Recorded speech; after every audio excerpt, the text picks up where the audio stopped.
Ou antes da gente começar... Ah, já está. Depois eu respondo. Então tá. Bom dia a todos vocês.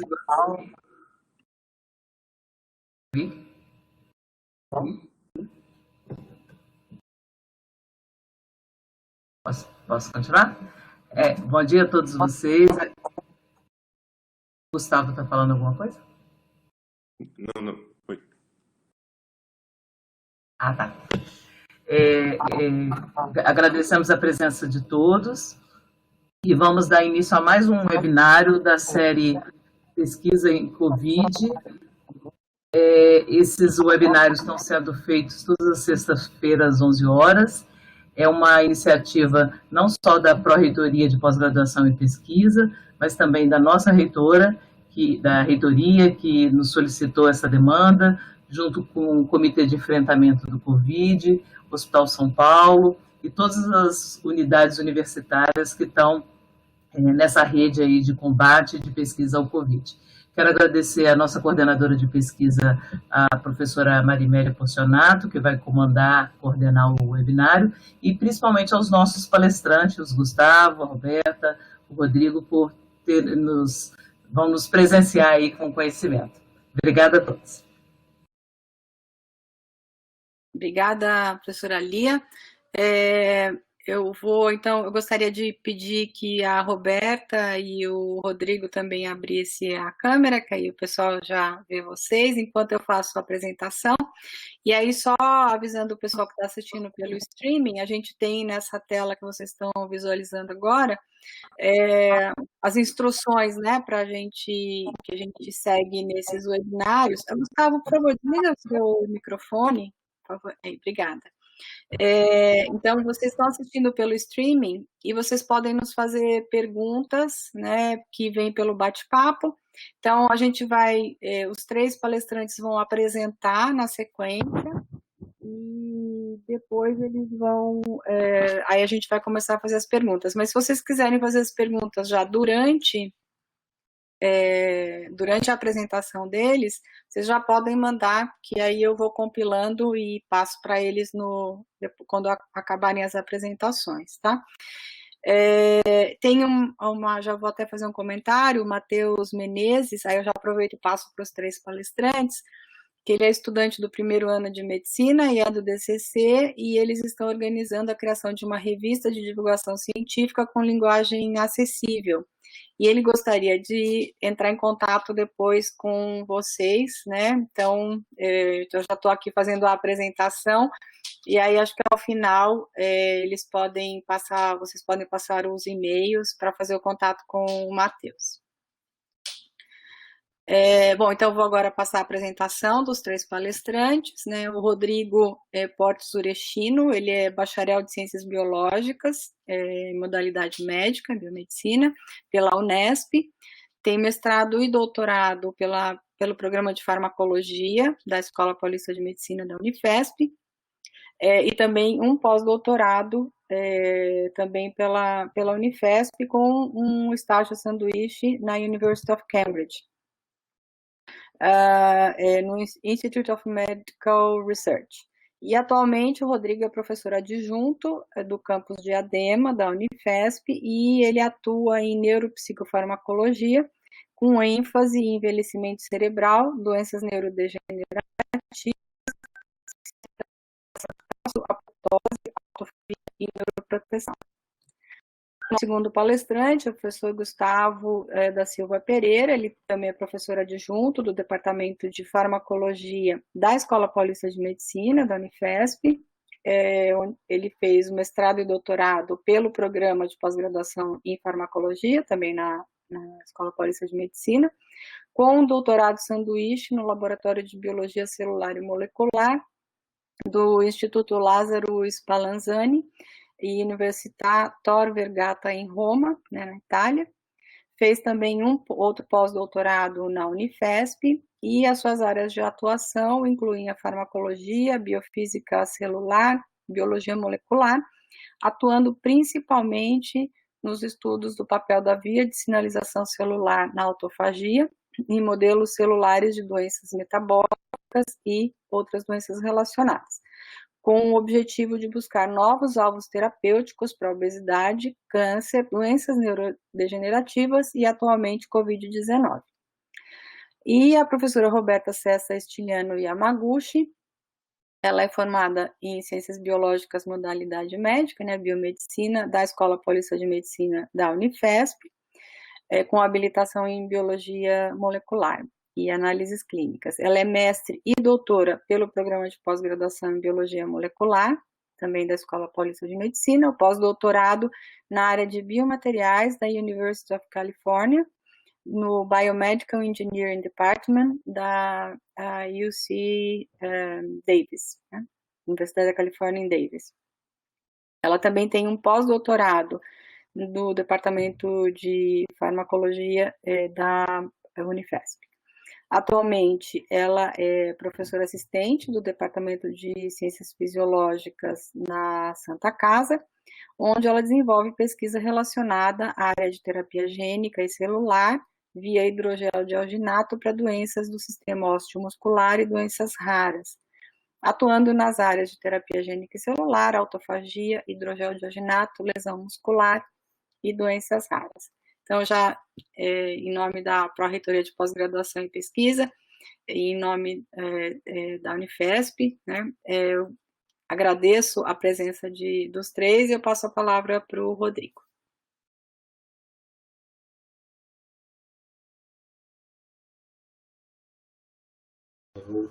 Gustavo, isso. Vou iniciar.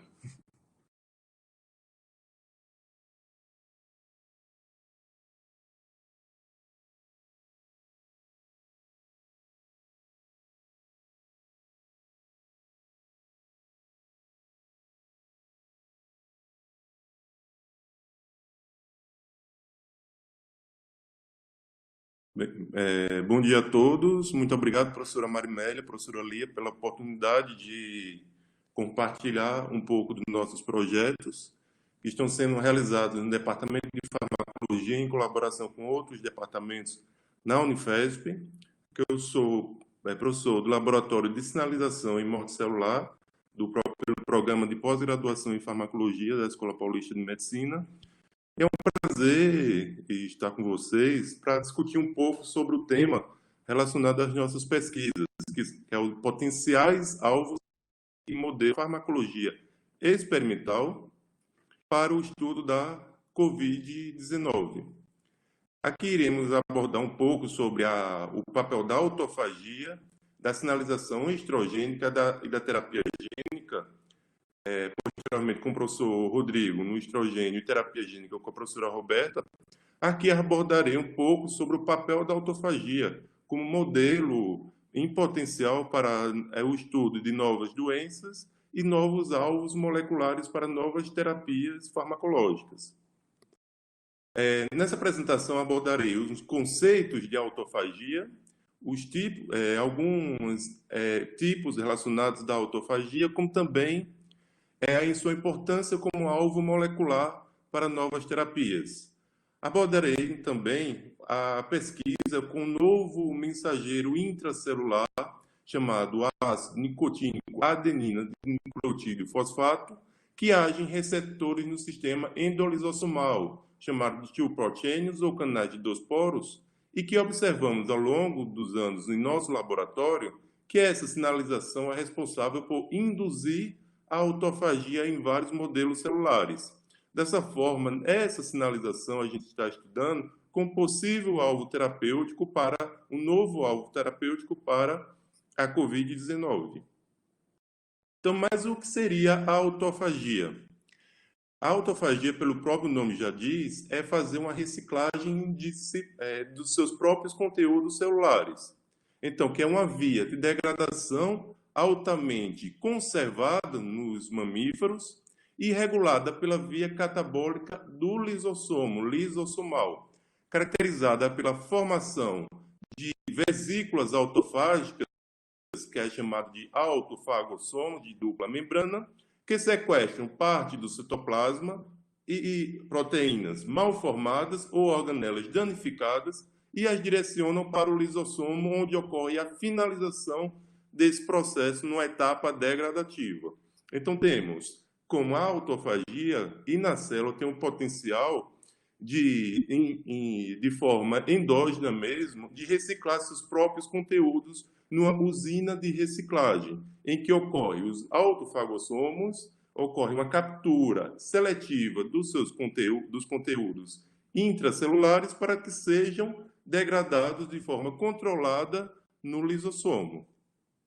Então, a autofagia teve uma grande notoriedade, principalmente a partir do Prêmio Nobel de Medicina e Fisiologia de 2016, que teve como tema da autofagia, e o professor Yoshinori Oshumi foi laureado pelo Prêmio Nobel pela sua descoberta de 1994, em que desvendou o primeiro gene relacionado à autofagia, a TG1, em que, em suas pesquisas com leveduras, demonstraram que determinadas vesículas que apareciam nesses organismos apresentariam uma característica morfológica específica, que essas vesículas apresentariam de forma de dupla membrana.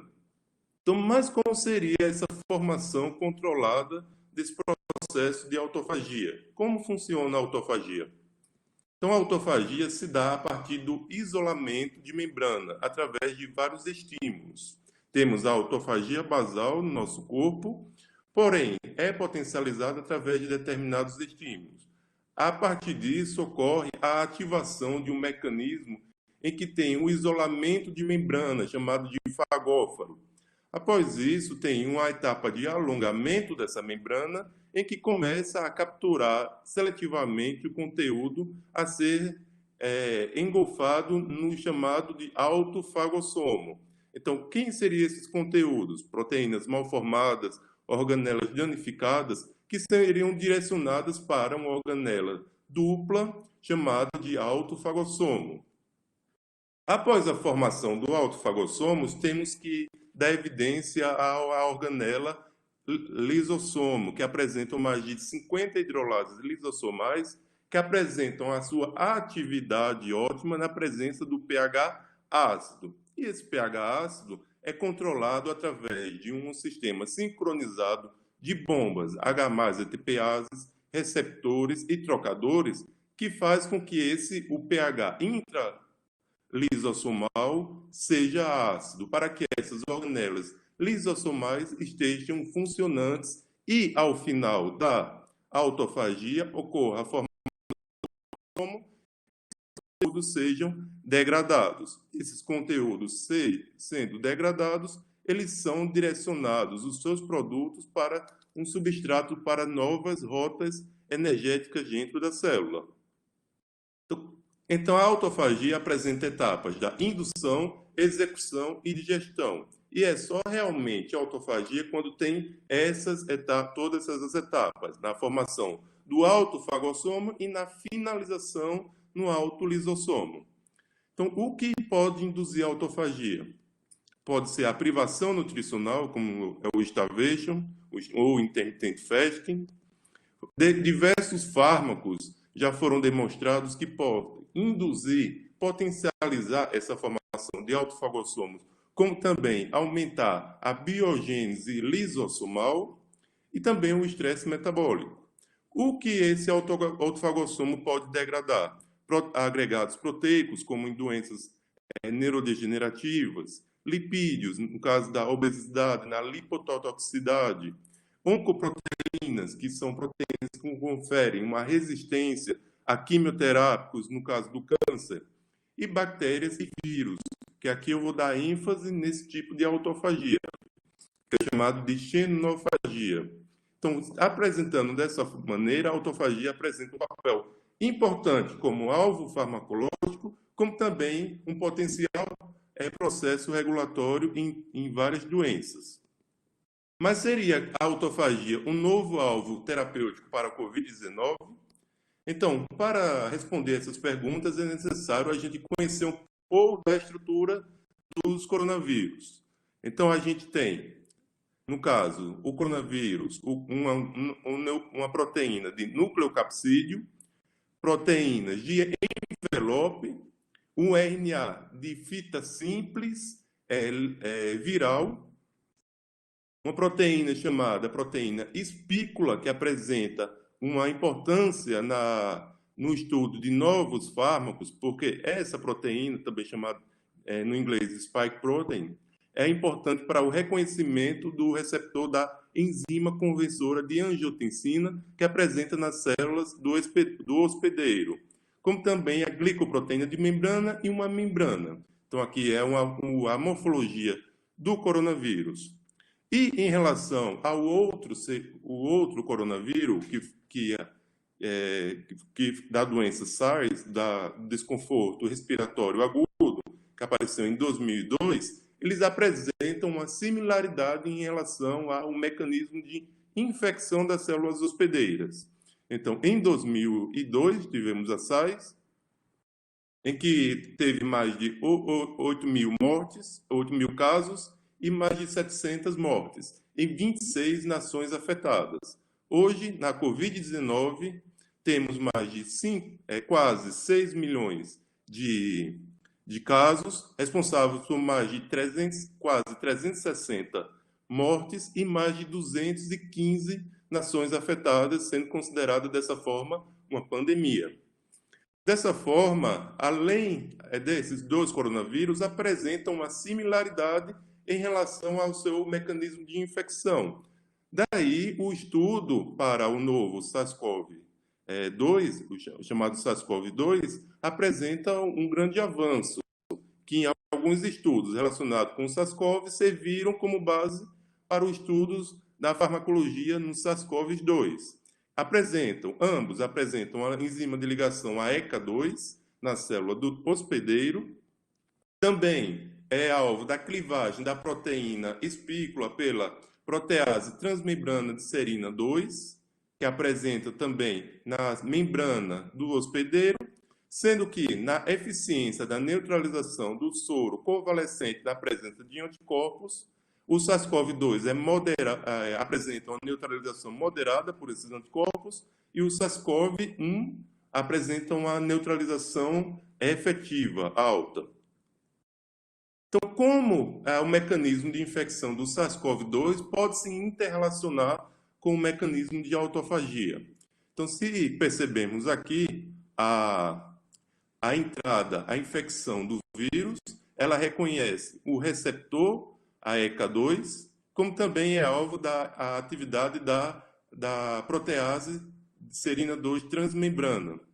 E formando um complexo, a partir disso ocorre uma entrada do vírus na célula hospedeira através da formação de endossomos. Então, ocorre a formação de endossomos e, a partir do endossomo tardio e no lisossomo, ela apresenta um pH ácido. Apresentando um pH ácido, eles contêm hidrolases específicas chamadas de catepsinas. Mais importante aqui, nesse processo, seria a catepsina B e a catepsina L, capaz de fazer com que ocorra o processo de desnudação no ciclo viral. Então, ocorre o rompimento de determinadas proteínas virais para posterior liberação do RNA viral e integração do RNA genômico da célula hospedeira.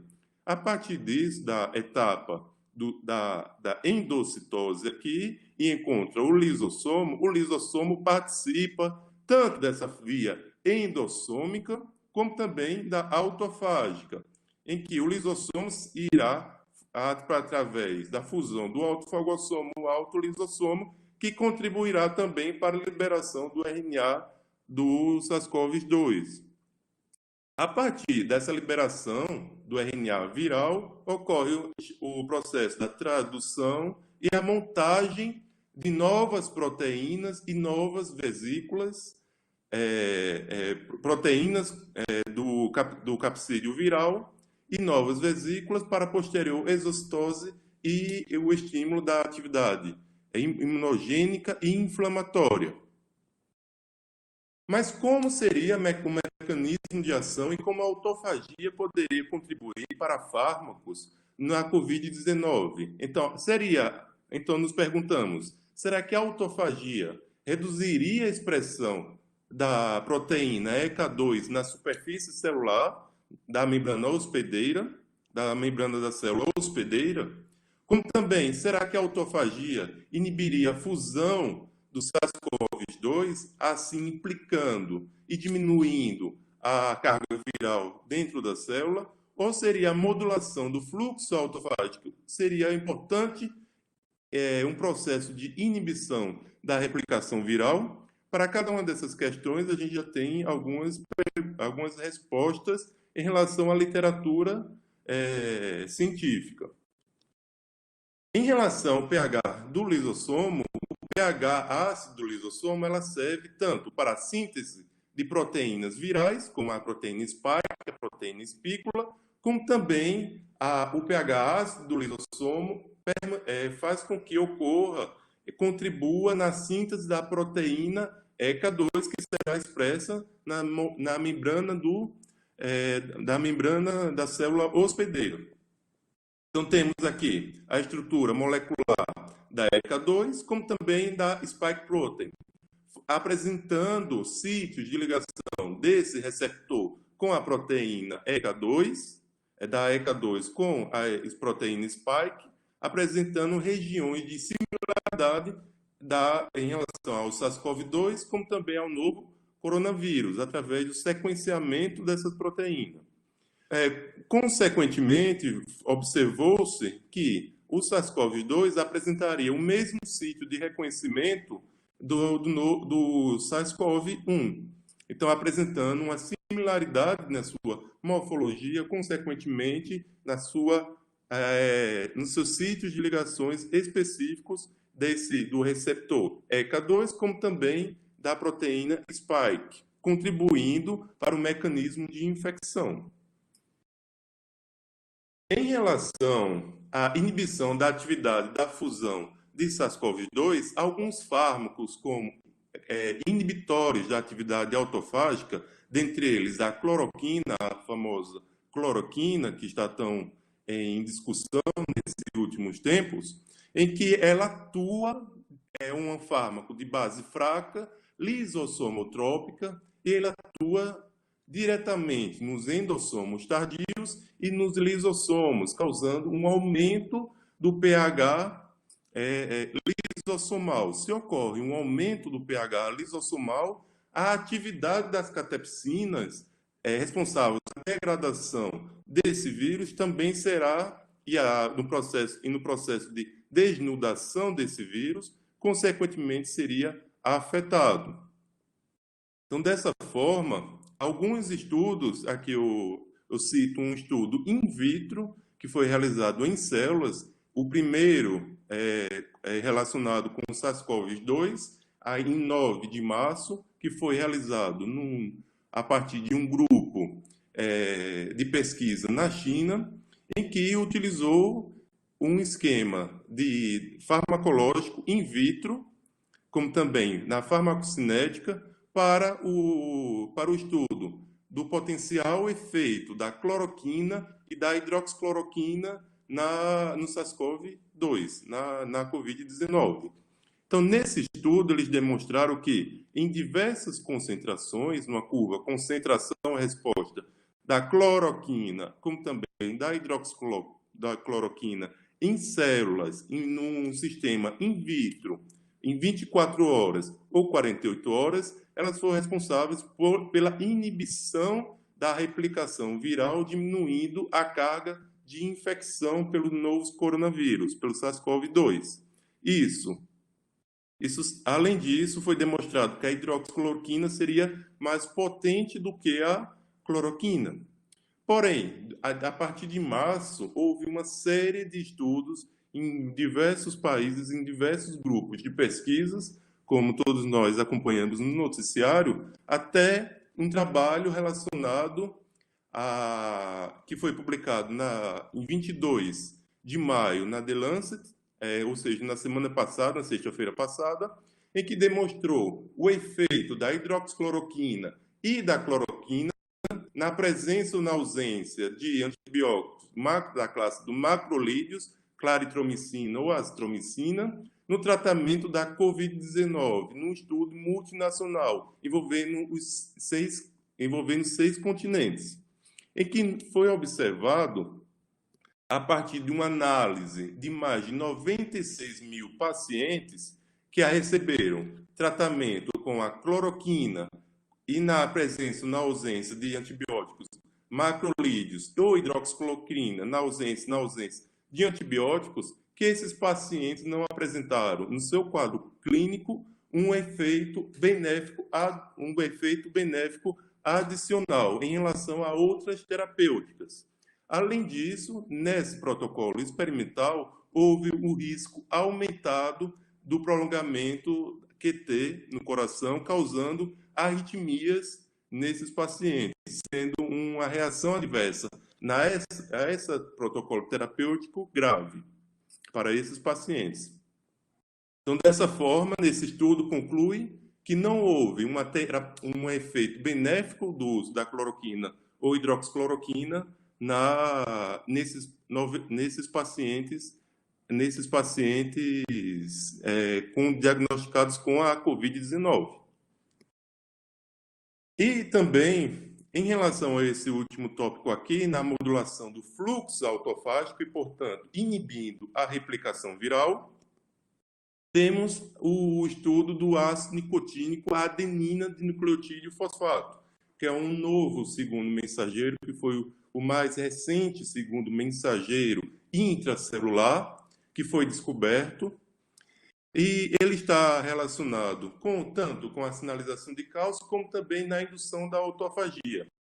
Então, em nosso laboratório, a gente estuda o mecanismo de ação do NADP em diversos modelos celulares. E foi demonstrado pela primeira vez em 2011, no paper publicado pelo nosso grupo, que o NADP teria a capacidade de induzir a autofagia. Como seria esse funcionamento da autofagia e qual seria possível receptor que atuaria o NADP? É chamado de receptores TP6, ou receptores tioproteínos canais de 2 poros, que estão localizados no sistema endolisossomal. No sistema endolisossomal, além do receptor TPC, que atuaria o NADP causando a liberação de cálcio, também existe a bomba H+ATPase, que deixa esse pH intralisossomal ácido, sendo um ambiente efetivo para a atividade das hidrolases lisossomais. Foi visto, então, que o NADP atuaria nesses receptores TP6, apresentando aqui, sendo localizados no sistema endolisossomal, como também a sua ação seria bloqueada por drogas antagonistas desse receptor, chamado NED19 ou tetrandina. Essa sinalização do TPC do NADP foi relacionado, a partir de 2015, no paper publicado na Science, como um mecanismo que controla a entrada pelo vírus Ebola e seria um possível alvo farmacológico para os tratamentos ou do vírus Ebola. Além disso, foi identificado vários tipos de bloqueadores para o vírus Ebola, como também para um outro tipo de coronavírus, o MERS-CoV, mostrando que essa sinalização apresenta importância no estudo desse tipo de coronavírus, o MERS-CoV.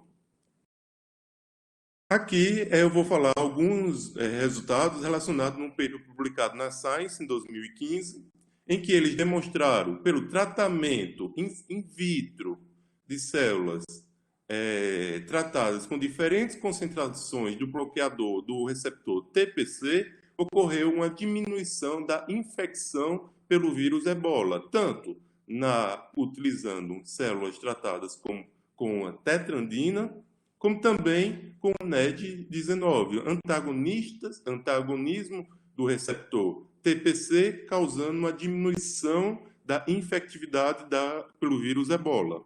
Além disso, foi utilizado um modelo em vivo, em camundongos infectados pelo vírus Ebola e tratados ou não com a tetrandina, mostrando que em animais tratados com a tetrandina ocorreu um aumento da taxa de sobrevivência como também uma diminuição da infecção pelo vírus Ebola. Essa sinalização foi sumarizada em um esquema em que o vírus Ebola, por exemplo, apresentando uma rota de entrada na célula hospedeira a partir da endocitose, forma que o endossomo tardio, que apresenta o pH ácido, na presença aqui do receptor tioportênios, TPC2, que atuaria o NADP, porém, quando esse mecanismo fosse bloqueado, ocorreria uma diminuição da liberação de cálcio, causando outros processos relacionados na célula, com consequente diminuição da infecção pelo vírus Ebola relacionado nessa sinalização celular. A tetrandina está em fase 4, de acordo com a base do NIH no Clinical Trials. A tetrandina já está em fase 4, na fase clínica, para o tratamento da Covid-19. Então, pessoal, finalizo agradecendo a todos. Agradeço ao nosso grupo, que é formado por professores do Departamento de Farmacologia, nesses projetos da Covid, com professores da Santa Casa, e também do Departamento da Microimunoparasitologia, como também nossos colaboradores internacionais, tanto da Inglaterra, o Sandy Pipato, como na Itália, o Gianmaria Fimia e o Mauro Piacentini, que são pesquisadores no Instituto de Malattia Infectiva em Roma. Além disso, o Diego Medina, no Instituto Importante de Terapia Gênica. Agradeço, além disso, nosso laboratório de sinalização e morte celular, aqui quando tínhamos a possibilidade de estarmos aglomerados ainda, mas que posteriormente, quando tudo isso passar, iremos fazer uma aglomeração legal. Então, muito obrigado, pessoal. Então, eu deixo aqui meu contato e, ao final da apresentação da Roberta, a gente pode discutir um pouco mais sobre esses trabalhos. Muito obrigado.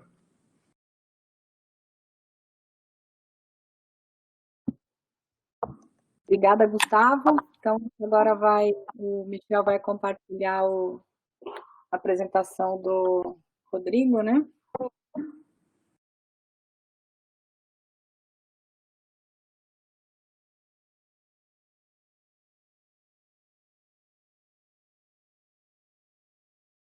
Obrigada, Rodrigo. Obrigado. Bom dia a todos.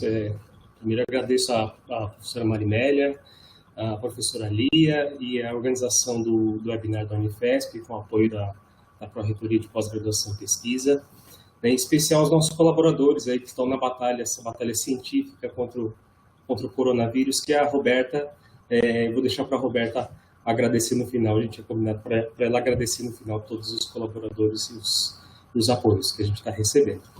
Né? Bom, então, no contexto assim, das potenciais terapias e as potenciais propostas, né, que podem ser viáveis em termos de proteção do organismo contra a Covid-19, né, a gente se depara com os efeitos de hormônios relacionados a esses, né, como aqui o caso que a gente vai discutir em relação ao estrógeno.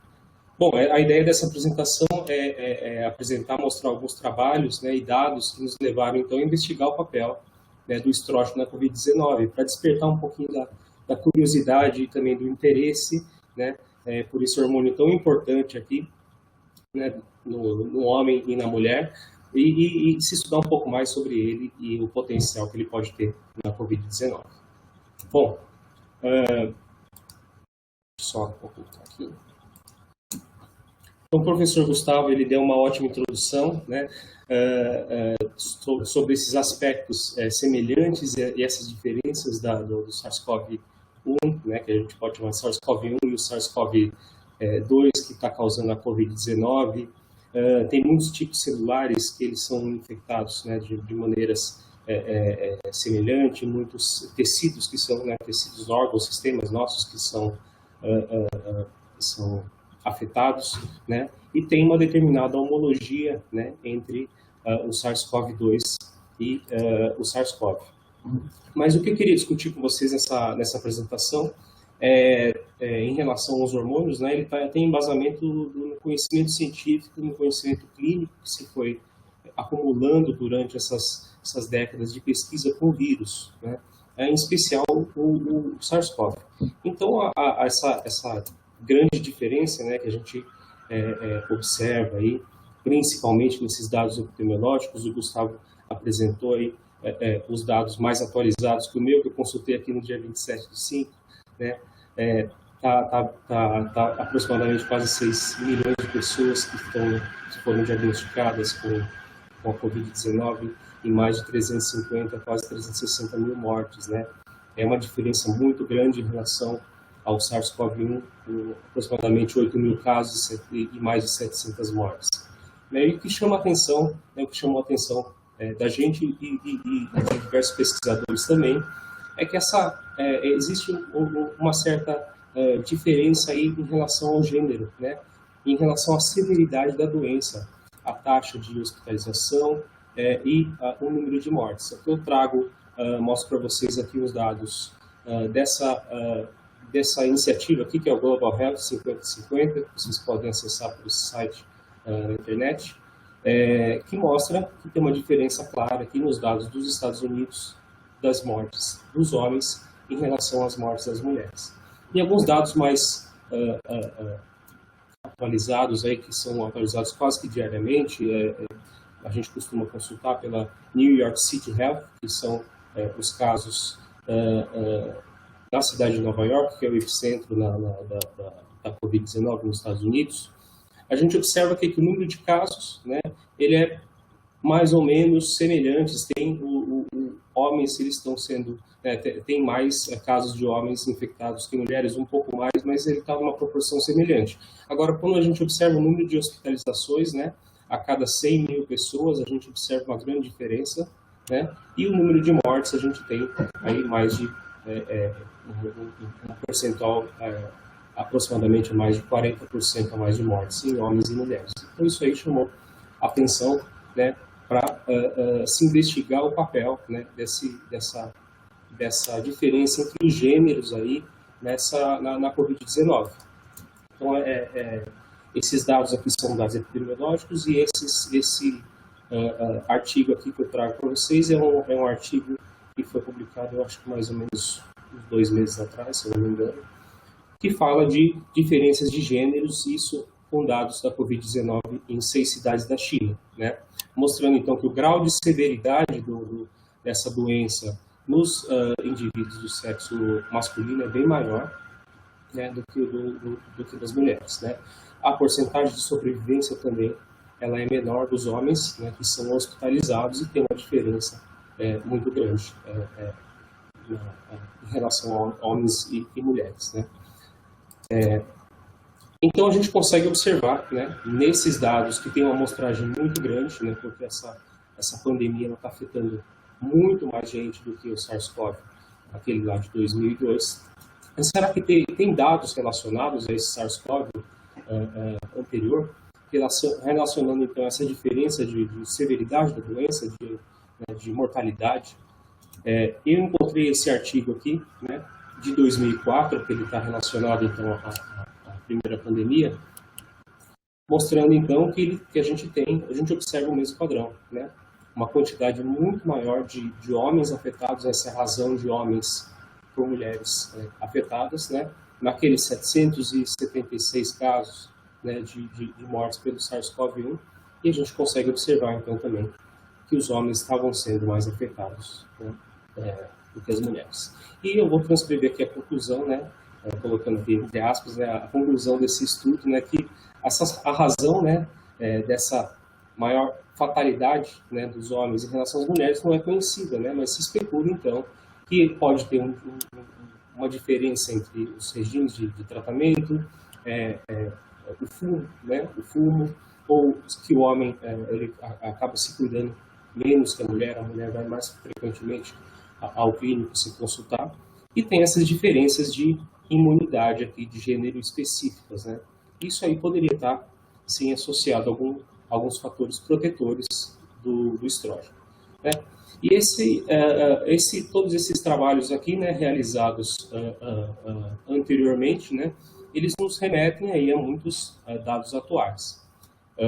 Então, existiria, sim, alguma diferença, aliás, alguma semelhança, né, essa nossa pergunta, semelhança entre essas diferenças de gênero, né, do SARS-CoV-2 com o SARS-CoV-1. Esse trabalho é muito interessante, né, que a gente se baseia bastante nele, porque é um dado experimental, né, em camundongos. Eles utilizaram um SARS-CoV anterior, né, o SARS-CoV-1, modificado, adaptado para ele infectar os ratos, que um grande problema do SARS-CoV é que a gente não tem, né, muitos modelos em animais para ser testados. Então, eles adaptaram, né, eles trabalharam, né, com essa diferença de gêneros aqui com a infecção com um vírus adaptado para os camundongos. E mostraram, então, né, que a taxa de mortalidade, aliás, a porcentagem de sobrevivência dos camundongos machos é bem menor do que os camundongos fêmeas. Além disso, também, né, para mostrar o papel dos hormônios e que isso poderia estar associado de alguma forma aos hormônios, eles utilizaram esses animais castrados, machos, e a gente não observa aqui muitas diferenças, né, da taxa de sobrevivência desses animais, né, dos animais machos. Agora, quando a gente vai observar os animais fêmeas, né, em que eles realizaram a ovarectomia, né, que acaba diminuindo a quantidade do estrógeno no organismo do animal, você vê que tem uma porcentagem de sobrevivência muito menor, né? Então, isso aí poderia estar relacionado a um papel protetor dos estrógenos na infecção por SARS-CoV. Aliás, quando eles tratam também esses animais aqui com o antagonista dos receptores RA-alfa e RBeta, que é o ICI, você vê também um aumento na porcentagem, né, aliás, uma diminuição na porcentagem de sobrevivência desses animais, né?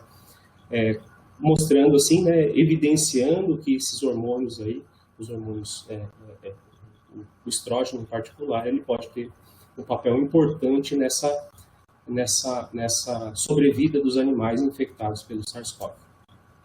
Bom, então nesse contexto aí de descoberta de novos alvos terapêuticos, né, muitos estudos eles estão sendo desenvolvidos, né, com esse enfoque, e muitos estudos relacionados, então, a você procurar proteínas, né, as proteínas do vírus e os alvos, né, em humanos.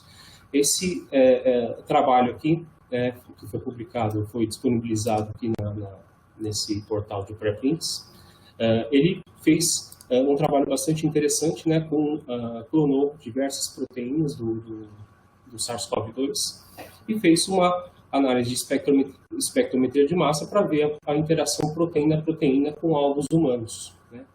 E disso saíram mais de 300 proteínas humanas que poderiam ter interação com o SARS-CoV-2, né?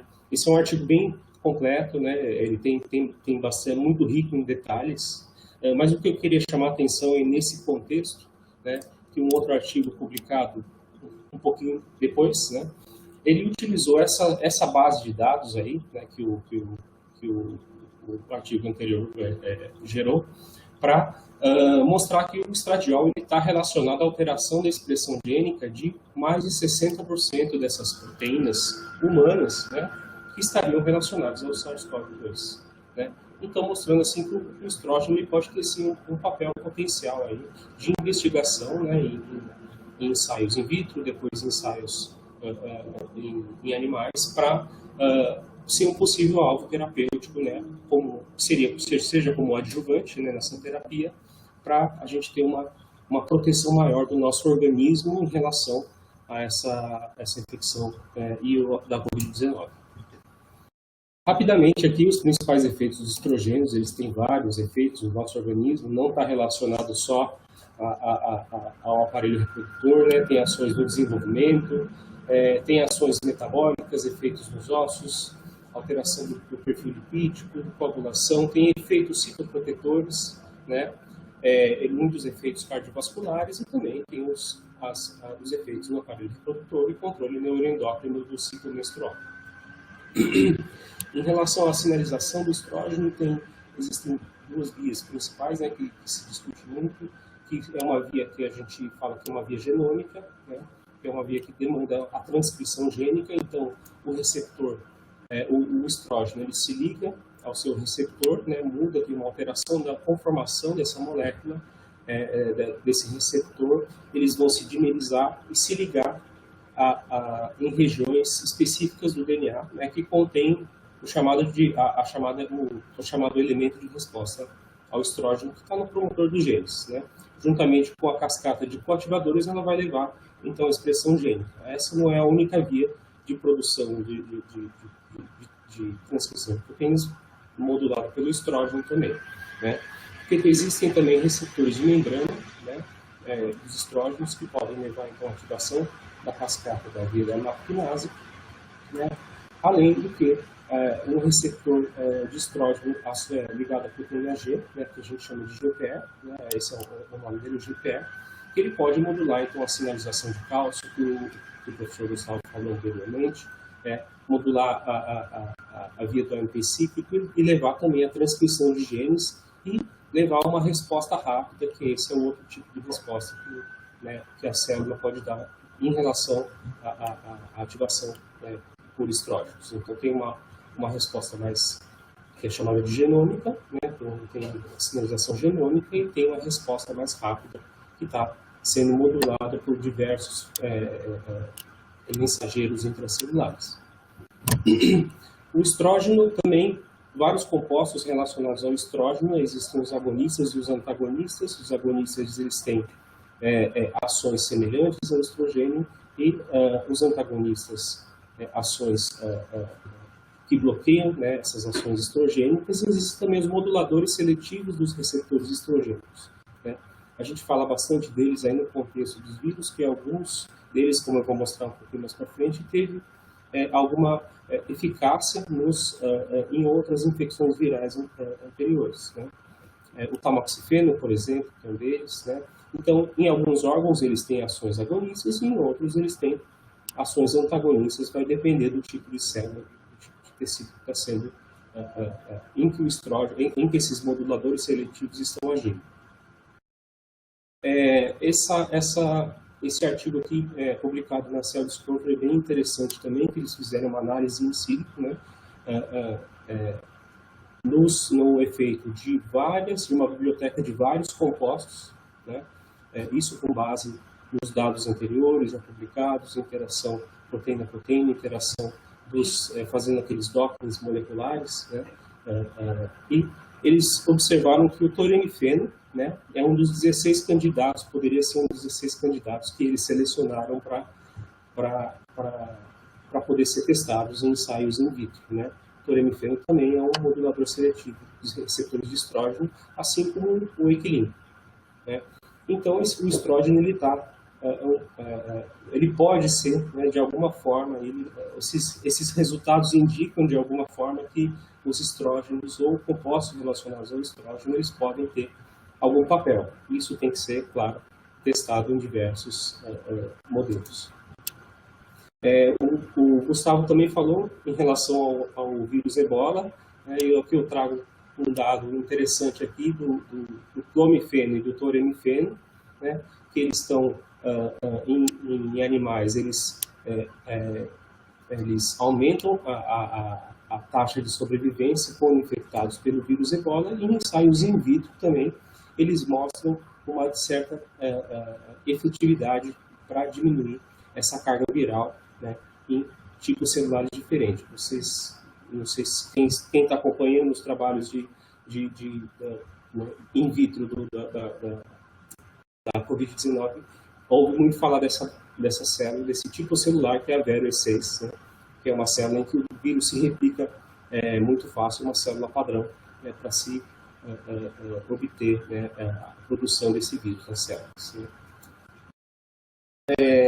Esse é um artigo que a gente disponibilizou em pré-print, né, está em fase de análise agora, né, de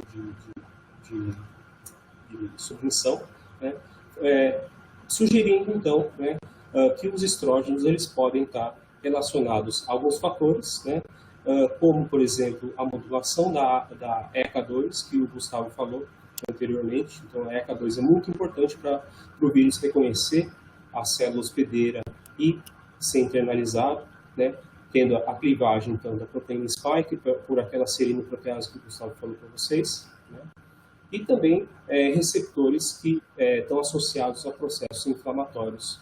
E o processo inflamatório também é algo importante, né, a ser considerado aí, essencial a ser considerado aí na terapia estrogênica.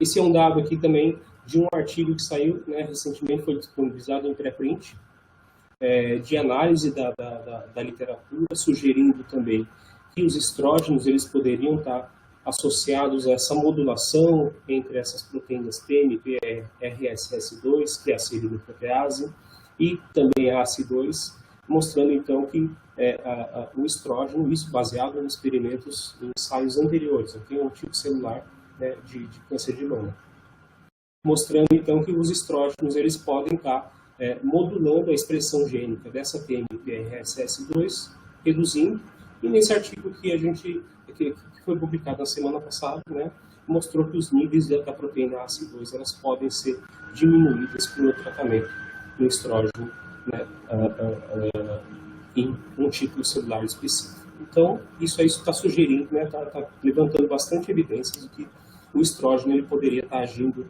nessa proteção celular. Alguns artigos estão sendo publicados também em relação à terapia, né, estrogênica, sugerindo a terapia estrogênica. Esse é um paper de opinião, né, publicado pela Susana Suba, né, recentemente também, e um artigo aí liderado pelo Luiz Felipe Moreira, né, e a Ana Cristina Ventral Falova, que sugere o papel dos estrógenos em diversos aspectos da doença, né, como a proteção dos pulmões, a proteção cardiovascular, né, se discute bastante em relação a essa questão da coagulação, né, do sangue, e na resposta imune. E muitos artigos anteriores também mostraram que compostos relacionados ao estrógeno também têm um papel na proteção da infecção viral, e isso em outros vírus. Todos os dados experimentais. Aqui eu trago também para vocês um clinical trial que está sendo realizado lá nos Estados Unidos, por pesquisadores da Stony Brook University, né? Eles estão utilizando já aqueles adesivos de estrógeno, né, contendo estrógeno, em homens e em mulheres com idade um pouco mais avançada, né? Por 7 dias, né, e esses estudos estão em andamento também. Essas duas reportagens eu achei interessante passar para vocês, que tem uma companhia também buscando estudar o efeito do esterol, né, como potencial terapia na Covid-19, e um grupo do King's College, né, e no AJS da Inglaterra, se estudando também essa terapia de reposição hormonal, se ela, em mulheres, né, em menopausa, se ela poderia ter um efeito protetor da Covid-19. Então, isso aí juntando tanto a parte experimental, que você tem muitos dados em relação ao SARS-CoV-1, muitos dados buscando essa relação de evidências experimentais em outros modelos em que o estrógeno e compostos correlatos poderiam estar protegendo o organismo de infecções virais, e também existem dados aí que estão surgindo, né, com o tempo aí em relação a ensaios clínicos do efeito dos estrógenos. Bom, era isso que eu ia apresentar. Eu agradeço mais uma vez, né, e vou passar a palavra para Roberto.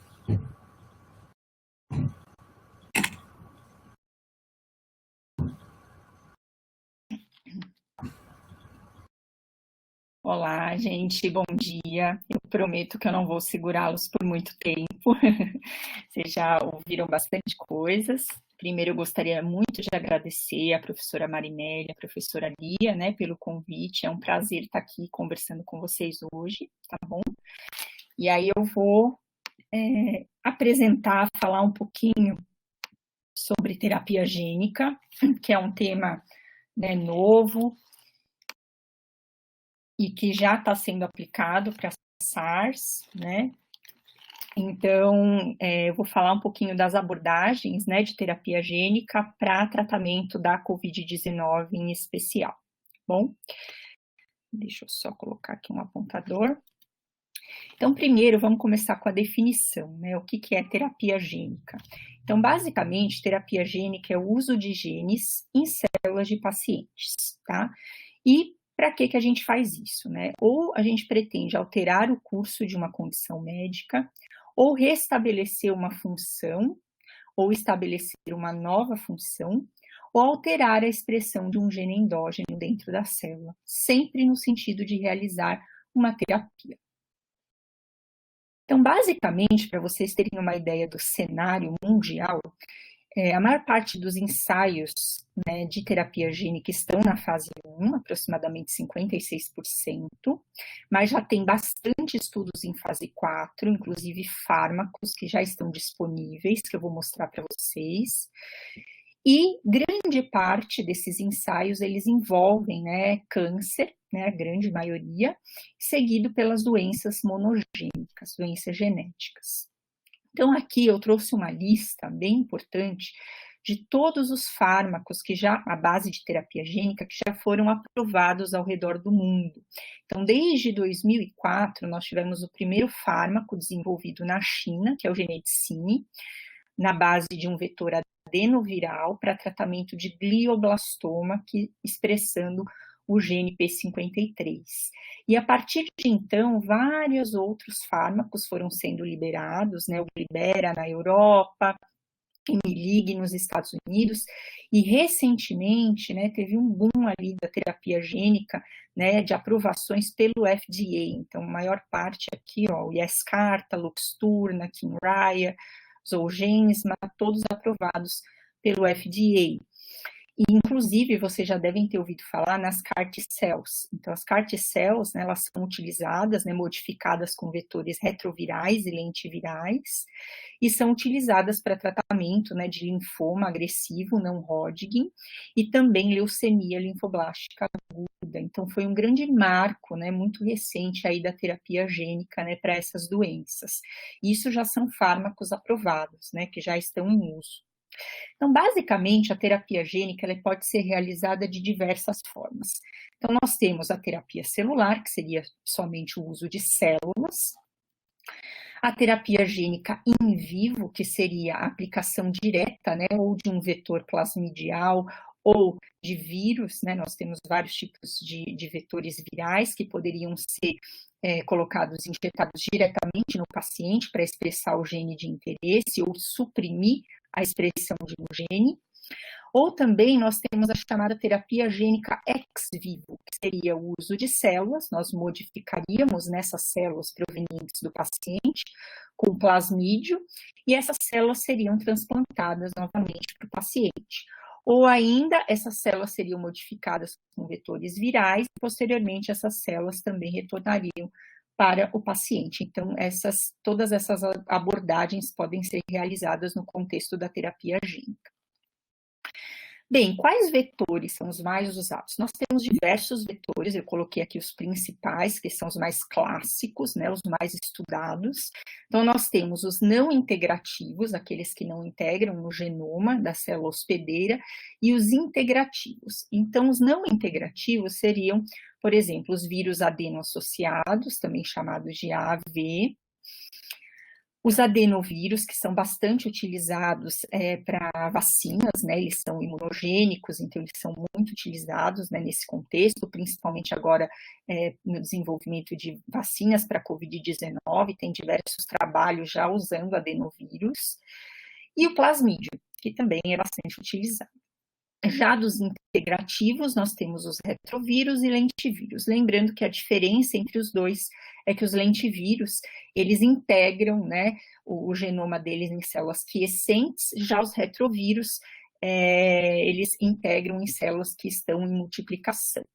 Então, nós temos uma diversa, né, gama ali de vetores que podem ser utilizados na área de terapia gênica. Bem, um novo sistema, né, bem recente, que é o sistema de edição genômica CRISPR, ele é um sistema recente que já tem ganhado bastante mídia e já tem estudos, né, em fase clínica utilizando o CRISPR. Mas o que é CRISPR? CRISPR, né, a sigla CRISPR, significa conjunto de repetições palindrômicas regularmente espaçadas. Então, se vocês lembrarem, né, o que é uma sequência palindrômica? É aquela que, quando lida, né, num sentido ou no outro, né, ela traz a mesma informação. Então, esses genes, né, esses CRISPRs, eles foram encontrados, né, ali no final da década de 80, né, por pesquisadores que estudavam bactérias, e eles viram que as bactérias apresentavam em seu genoma sequências que apresentavam esse padrão repetitivo. E entre essas sequências, eles observaram que haviam sequências diferentes uma das outras, e depois, posteriormente, eles viram que essas sequências eram sequências virais de infecções passadas da bactéria, ou seja, era uma maneira da bactéria guardar, né, essa informação e um mecanismo de defesa delas, porque uma vez que essa sequência estivesse integrada no genoma, elas poderiam responder contra os vírus que infectam bactérias, que são os bacteriófagos. Além disso, no genoma dessas bactérias, foi observado sequências, né, genes Cas. Os genes Cas, eles codificam para proteínas Cas, então não confundam CRISPR, as sequências, né, os padrões ali repetitivos, e Cas é a enzima. E nós temos diversos tipos de Cas, a mais famosa delas é a Cas9, né, que é uma das mais utilizadas. Então, a Cas, ela tem atividade de helicase, ou seja, ela abre o DNA, e nuclease, ela é capaz de quebrar as ligações fosfodiésteres do DNA. Ok? Então, é muito importante essa ferramenta e tem sido bastante utilizada. Então, aqui eu trouxe para vocês um videozinho que vai mostrar, né, como que o bacteriófago, ele infecta a célula. Então, esse vídeo ele é bem didático, né, para quem ainda tem alguma dúvida desse sistema. Então, o vírus, ele libera o genoma dele, e aí a bactéria, ela vai liberar duas fitas pequenas de RNA, uma delas, né, vai se ligar à proteína Cas, e a outra sequência, ela vai reconhecer uma sequência, né, no DNA do vírus. E aí, uma vez que essa sequência se pareie com o DNA do vírus, né, então a enzima é capaz de abrir e também depois, posteriormente, fazer aquela quebra na fita. Então, isso foi muito importante, né, porque os cientistas, eles pensaram, opa, se isso acontece em bactéria, será que nós não podemos desenhar, de repente, uma fita de RNA guia que poderia ser complementar às sequências, né, do nosso material genético e produzir essas quebras, tá? Então, foi daí que surgiu a ideia. Hoje nós temos diversos tipos de enzimas Cas, né? Elas são divididas por classes, então temos diversas, a Cas9 ali é uma classe 2, que estão sendo utilizadas. E como que essas enzimas Cas, elas reconhecem, né, a sequência que elas têm que se ligar? Então, existe, né, uma sequência chamada PAN, que é uma sequência curta de 3 a 10 nucleotídeos, e esse PAN, ele é necessário para que as enzimas reconheçam a sequência e saibam aonde elas têm que quebrar. Então, uma vez que a Cas ela consiga reconhecer o PAN, ela vai efetuar uma quebra ali na região da fita guia.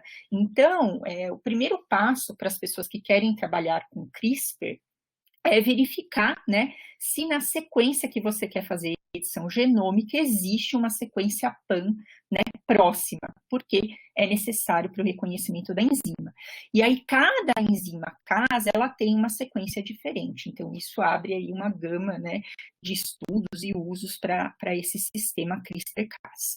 Então, basicamente, né, uma vez que a enzima reconhece esse domínio PAN, e tem a fita guia ali, a Cas vai fazer a quebra e, posteriormente, o nosso organismo ele vai fazer, né, ou uma inserção ali de bases ou simplesmente uma pequena deleção.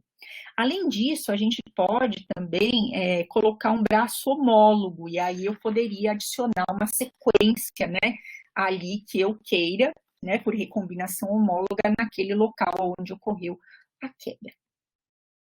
Bem, e por que eu vim falar de CRISPR hoje para vocês? Porque um dos primeiros artigos de terapia gênica que saiu na mídia em relação ao CRISPR, né, foi, em relação ao SARS-CoV, foi justamente utilizando o sistema CRISPR como uma estratégia antiviral para combater, né, infecção por SARS-CoV-2 e também influenza. Então, esse artigo ele é bem recente, bem interessante, e basicamente nesse artigo eles usam uma enzima que é chamada de Cas13. A Cas13 ela é bem interessante porque ela reconhece simples fita de RNA, então ela é capaz de quebrar o RNA. Então, uma vez que você tenha o guia, ela consegue fazer a quebra, e ela tem também alguns efeitos colaterais, né, de quebra de outras moléculas de RNA, dependendo do tipo da Cas13. Então, no artigo, eles usaram essa enzima, a Cas13. Então, basicamente, a ideia do artigo, né, eles chamam o sistema deles de sistema Pacman, e esse sistema, basicamente, eles usaram a enzima Cas13D, que é uma das enzimas mais específicas que tem, com menos efeitos colaterais, e sabendo que o genoma, né, do SARS-CoV-2 é um RNA de fita positiva, a gente pode, então, desenhar guias diferentes que se liguem a diferentes sequências do vírus, levando, né, à degradação. Então, essa é a ideia, degradar o genoma do vírus e, consequentemente, reduzir a carga viral, reduzir a infecção. Então, nesse artigo, né, foi um longo processo, eles tiveram que avaliar, né, qual é a região mais conservada entre os vírus, né? Então eles analisaram diversas cepas de SARS-CoV, né, de pacientes, e viram que as regiões mais conservadas era a região que codificava para polimerase viral e também a região do núcleo capsídeo. Então eles desenharam, né, guias para essas regiões. E aí uma estratégia bem interessante, porque um dos problemas que a gente enfrenta, né, é ter que, por exemplo, a gente quer testar um fármaco, quer testar um tratamento, tem que trabalhar NB3, né, laboratório NB3, e a gente sabe da escassez desses laboratórios, né, principalmente no contexto brasileiro. Então, uma estratégia que eles fizeram, eu achei bem interessante, foi clonar, né, partes do genoma do vírus em vetores, e aí eles puderam expressar essas sequências, né, do vírus, e eles conseguiram ver o efeito do tratamento deles sem precisar usar, né, o vírus selvagem, né, sem precisar usar um laboratório NB3. Então, de repente, isso seria uma saída aí para quem, né, está pensando em propor alguma estratégia terapêutica. Então, basicamente, eles construíram 2 vetores expressando sequências, né, do SARS-CoV, né, sequência da polimerase, sequência do núcleo capsídeo, e também construíram, né, um vetor expressando a Cas13, fundida com uma proteína fluorescente, né, cherry, e construíram, né, um vetor que expressasse todos os guias. Então, qual que é a ideia, né? Eles trabalharam com células derivadas de pulmão, né? No caso, a linhagem que eles usaram foi a 549. Eles transfectaram com vários diversos, né, vetores expressando os guias para testar qual que era o melhor guia, né, que mais era capaz de reduzir a infecção. E aí, posteriormente, eles transduziram, né, as sequências dos vírus e viram, né, a redução, né, dessa degradação de RNAs virais. Então, basicamente, né, como resultado, eles viram que alguns guias eram bem capazes de reduzir, né, a quantidade de cópias de RNA viral, outros nem tanto, para selecionar aí os melhores guias como estratégia terapêutica. Então, o que eles propõem no artigo, eles realmente ainda não utilizaram o vírus selvagem, mas é construir um vetor adenoviral que expresse diferentes guias. E qual que é a importância de ser um vetor de vírus adeno-associado? Porque esse vetor, ele pode ser inalado. Então, isso, de repente, poderia, né, ser uma estratégia, a pessoa poderia inalar, né, o vírus numa bombinha, e aí esse vírus poderia expressar os guias e a Cas13 e justamente clivar o RNA viral. Então, isso abriu, né, uma série de perspectivas aí em quem trabalha, né, com terapia gênica, e a gente, em colaboração com a equipe do Einstein, né, a doutora Priscila e o doutor Davi, a gente está escrevendo um projeto nessa área para tentar, né, desenvolver vetores baseados nas técnicas de edição genômica para SARS-CoV-2. Bem, um outro contexto de uso da terapia gênica é no desenvolvimento de vacinas. E eu mesma me surpreendi com isso, né? Eu não sou da área de vacinas, mas olhando a parte, né, de vetores, nós vimos que diversos vetores já estão, né, sendo testados para desenvolvimento de vacinas, a maior parte deles em estudo pré-clínico, mas essas vacinas são baseadas, né, em terapia gênica, vetores, né, que expressam proteínas spike, no sentido de criar uma resposta imunológica no nosso organismo. Então, nós temos diversas vacinas ali, inclusive vacinas de DNA para SARS-CoV. Bem, recentemente vocês devem ter ouvido falar dessa empresa, da Moderna, né? Ela está bem na mídia. Era uma empresa de biotecnologia que do dia para a noite as ações assim, né, cresceram exponencialmente, a empresa ficou bilionária. Por quê? Porque eles estavam desenvolvendo uma vacina que já está em fase 1, indo para a fase 2, que é uma vacina à base de RNA mensageiro. E esse RNA mensageiro, ele expressa, né, um spike solúvel. Então, isso poderia, né, trazer opções ali de vacinas, né, para os pacientes infectados por SARS-CoV-2. Então, basicamente, os resultados, né, que a empresa liberou, né, é que depois de 2 doses, né, todos os pacientes, né, avaliados ali, eles conseguiram ter uma soroconversão, né, foi observado presença de anticorpos neutralizantes, mais estudos, né, então, assim, a fase 1 já mostrou que é uma vacina segura, mas precisa continuar os estudos ali, fase 2, fase 3, né, ver questão de dose e tudo mais. E aí eu trouxe também um outro artigo para vocês que fala também de uma vacina que está sendo desenvolvida, né, para a Covid-19, que é baseada num adenovírus do tipo 5, né, um vetor de adenovírus, e que expressa também sequências spike, né, e aí esse artigo é bem recente, e eles ainda estão em fase 1, mas os resultados são bem promissores, né? Então, eles testaram 3 doses dessa vacina, ali, baixa dose, dose intermediária e alta dose, e 14 e 28 dias depois, e eles viram, né, um aumento ali dos anticorpos, né? E também um aumento dos anticorpos neutralizantes. Então, gente, isso abre, assim, uma série de perspectivas, né, na área de terapia gênica e também, né, usar a terapia gênica como uma ferramenta de produção de vacinas, né, para o SARS-CoV-2. Bem, então, no seminário de hoje, a gente tentou trazer diversas abordagens para vocês, né? Então, a parte de autofagia, que o professor Gustavo abordou maravilhosamente bem, a parte do estrogênio, que é o projeto do professor Rodrigo, que nós estamos trabalhando ali incansavelmente, né, nesse projeto, e também eu trouxe um pouquinho, né, do que tinha de terapia gênica para vocês, e também o contexto das vacinas, tudo em prol ali da Covid-19. Eu gostaria muito de agradecer todos os nossos colaboradores, né, principalmente o professor Luiz Mário Giannini, ele é uma pessoa assim, maravilhosa, que abriu o laboratório dele para que nós usássemos, a professora Juliana Maricato, a professora Carla, que elas estão trabalhando dia e noite, né, em todos os projetos ali da Unifesp, auxiliando, né, a gente vê a importância desse trabalho em conjunto na ciência, né, a professora Nancy, o professor Ricardo, que estão na linha de frente, né, no diagnóstico, atendendo os pacientes, professora Soraya, que também abriu o laboratório, professor Gustavo, Rodrigo, a professora Carla, né, que está lá em Santos, mas tem nos ajudado muito remotamente, porque vocês não sabem como é, assim, os professores terem que ir para a bancada, porque, obviamente, a gente não vai trazer, né, toda a nossa equipe, somente os voluntários ali, né, então a ajuda deles tem sido fundamental, a gente criou realmente uma equipe multidisciplinar.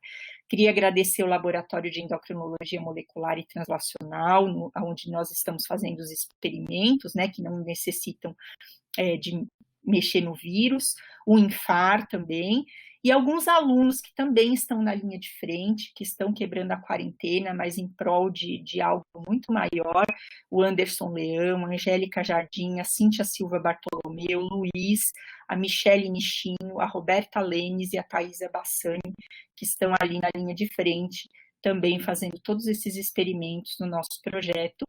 Então, eu queria agradecer o Laboratório do Modo de Ação de Drogas, do professor Gustavo Pereira e da professora Soraya e Rodrigo, o laboratório da professora Carla, o meu laboratório, os meus alunos na Santa Casa, e também o laboratório do professor Mário Giannini, né, a Carla Braconi e a Juliana Maricato. E, além disso, agradecer todas as nossas agências de fomento, porque sem elas nós não teríamos dinheiro para continuar nessa luta. Muito obrigada pela atenção de vocês.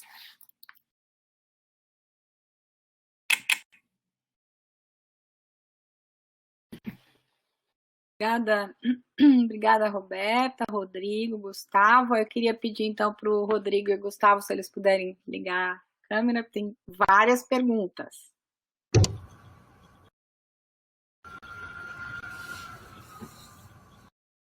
Várias perguntas e muitos elogios também, já devo dizer. Depois eu vou passar todos para vocês. Tem várias pessoas que já elogiaram ao longo da apresentação. E realmente, assim, as 3 apresentações excelentes, né? E então eu vou começar a passar algumas perguntas para vocês. Algumas elas foram já direcionadas para cada um de vocês e tem outras que são um pouco mais gerais. Então, vou tentar fazer um equilíbrio aí. Vou começar pelo Gustavo. Tem duas questões aqui que são referentes à autofagia. A primeira delas é da Hildegard Nara Alves Furtado, que pergunta se já tem algum medicamento que propicia autofagia nas células infectadas. E eu vou emendar com uma pergunta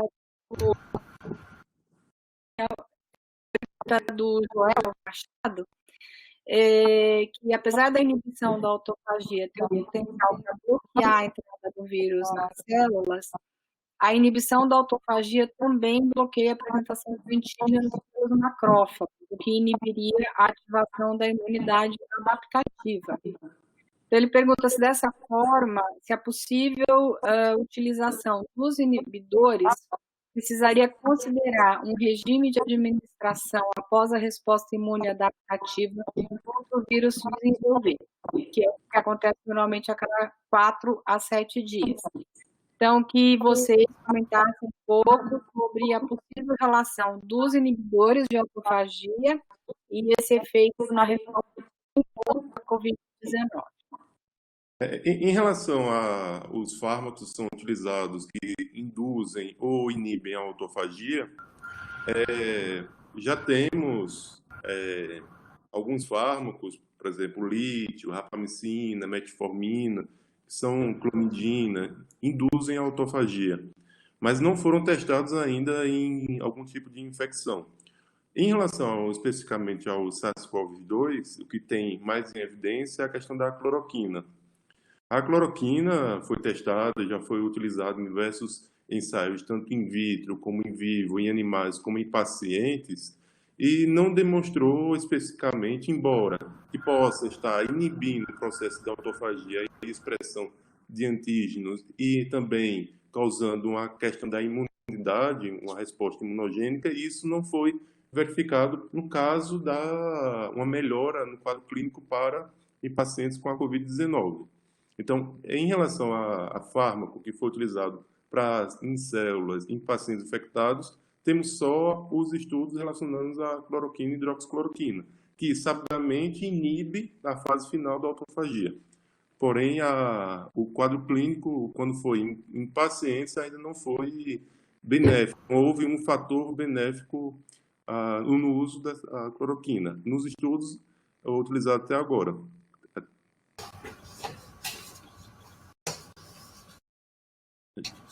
Ótimo, obrigada.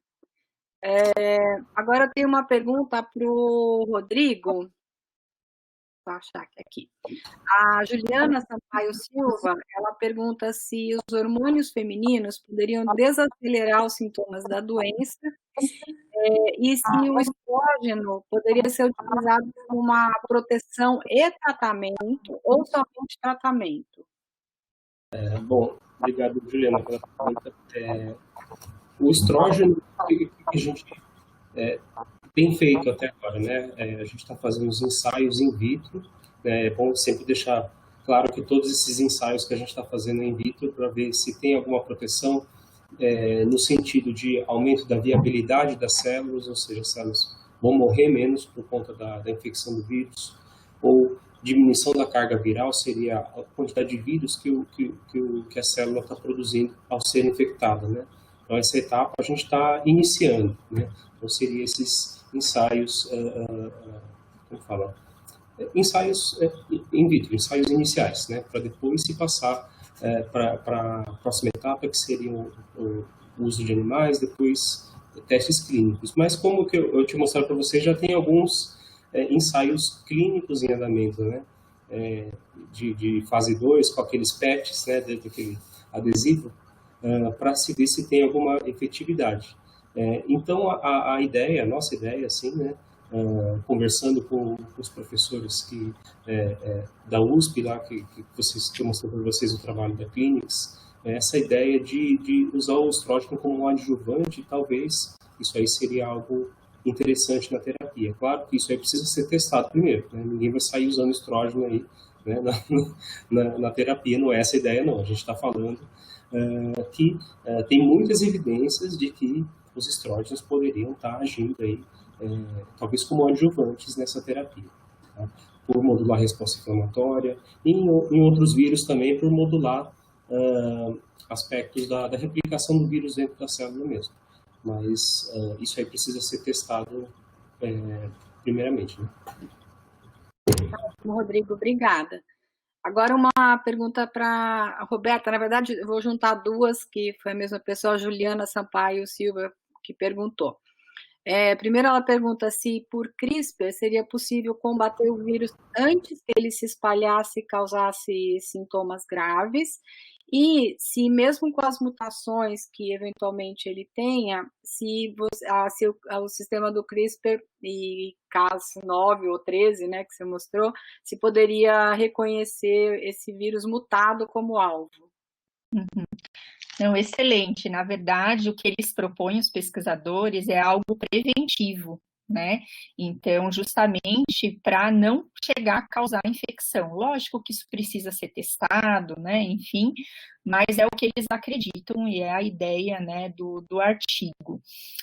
Quanto a edição ali, né, levar a mutação, eles testaram diversas cepas para ver a região mais conservada, né? Então, é como a vacina, não tem jeito, a gente tenta pegar sempre a região mais conservada, mas caso haja uma mutação ainda nessas regiões, aí teria que ser desenvolvido, né, um outro sistema. Bom? Tá ótimo, obrigada. Agora eu vou voltar para o Gustavo. A pergunta é do Salomon Silvain Misrai. Desculpa se eu estiver falando errado. Ele diz o seguinte: para um neófito no assunto, seria o sequestro e degradação de proteínas, enzimas e outras estruturas bioquímicas com defeito? Como que é feita a identificação das estruturas com erros? E como o mecanismo identificar as estruturas fit das não fit? Em relação ao estudo de autofagia e das proteínas, o que se tem utilizado até com outros tipos de modelos virais, como por exemplo o SARS-CoV-1, o MERS-CoV, tanto também pelo vírus Ebola, é codificar a proteína mais importante que, por exemplo, a Spike ou a NPS6, no caso de outros tipos de vírus, que mostram a colocalização com estruturas autofágicas.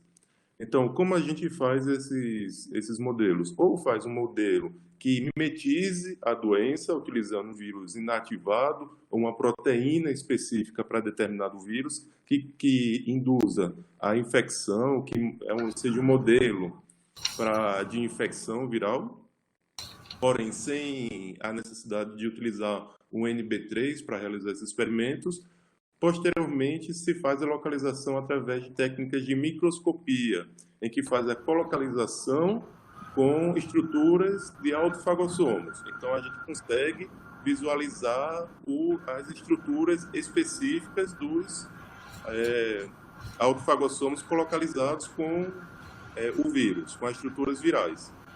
Em relação ao SARS-CoV-2, apenas um trabalho foi publicado até agora e mostrou que em células infectadas com SARS-CoV-2 bloqueia o fluxo autofágico. Então, a gente não sabe ainda se necessariamente a indução da autofagia vai ser bom, vai causar uma diminuição da carga viral, ou se o bloqueio da autofagia pode, através de outra via, causar uma diminuição da carga viral. Em estudos anteriores, demonstrou que a tetrandina, que é um fármaco que a gente estuda em nosso laboratório, bloqueia a autofagia. Então, talvez na etapa de desnudação viral, fosse capaz de causar uma possível diminuição da replicação do vírus na célula. Ótimo, ótimo, muito obrigada. Imagina.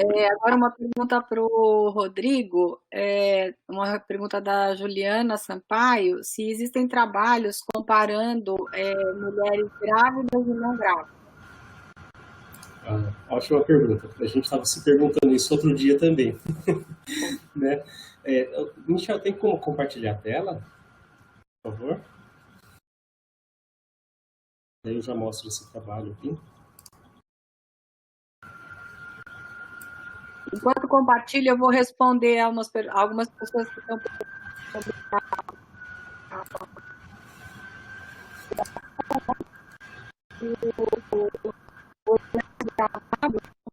daqui a pouco o Michel volta para aquela tela e aí vocês podem ver onde vai estar disponível.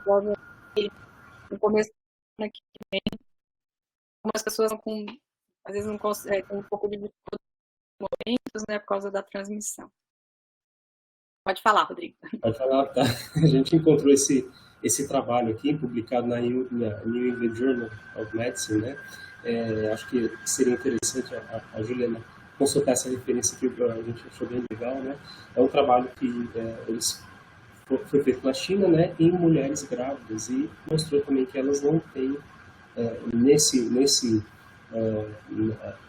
número amostral que eles conseguiram, de 118 mulheres, não tinha mortes, né? E a severidade da doença também, ela está bem diminuída em relação aos casos não severos. Então, esse é um dos trabalhos. Tem vários outros aspectos desse trabalho que ele analisa, mas como saiu numa revista super conceituada, eu achei interessante mostrar, né? Então, a gente acredita, né, que assim, como tem uma maior quantidade de estrógeno e de outros hormônios também circulantes aí no organismo das mulheres grávidas, talvez isso possa ser um fator protetor para elas.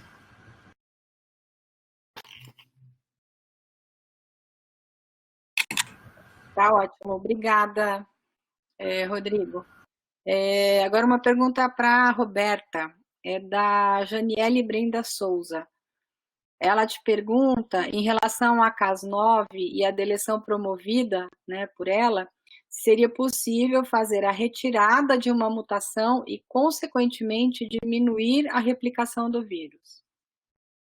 Então, a Cas9, assim, tem diversas estratégias, né? A Cas9, ela não reconhece simples fita de RNA, por isso que teria que ser usada a Cas13 mesmo. Mas o que alguns pesquisadores têm olhado é, de repente, por exemplo, diminuir a expressão de ACE2. Então, você poderia, de repente, fazer alguma edição ali usando a Cas9, né, que levaria, por exemplo, a uma mutação, que levaria no gene da ECA2 para reduzir essa expressão. Então, isso poderia ser feito. Agora, se você quer agir no RNA viral, teria que usar a Cas13 ou as derivadas, né, que reconheceriam o RNA viral.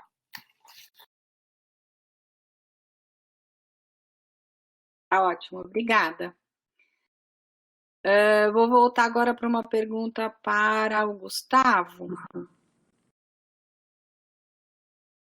Se tem alguma, assim, considerando, desculpa, quem fez a pergunta foi o Lázaro Robson de Araújo. Ele pergunta se, considerando a complexidade e variabilidade química dos fitoderivados, se tem alguma planta sendo estudada que ajude no combate ao Covid-19. Tem, mais em relação ao estudo de plantas, eu volto também à questão da minha apresentação. Obrigado, Lázaro, que é um pesquisador, professor lá na Paraíba. Em relação ao estudo de diversos tipos de plantas e produtos naturais, temos por exemplo, a tetrandina, que eu falei na apresentação, ela é derivada da planta Stephania tetandra, de uma erva japonesa e chinesa.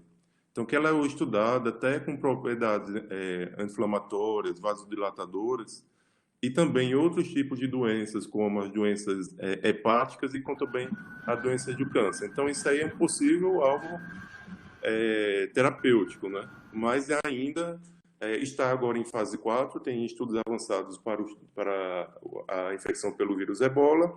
A gente tem agora, até fase 4, que está publicado na base de dados do Clinical Trials do NIH, em fase 4, porém, ainda é precoce falar alguma coisa em relação ao estudo mais específico de algum produto natural derivado de planta. Tá ótimo, obrigada.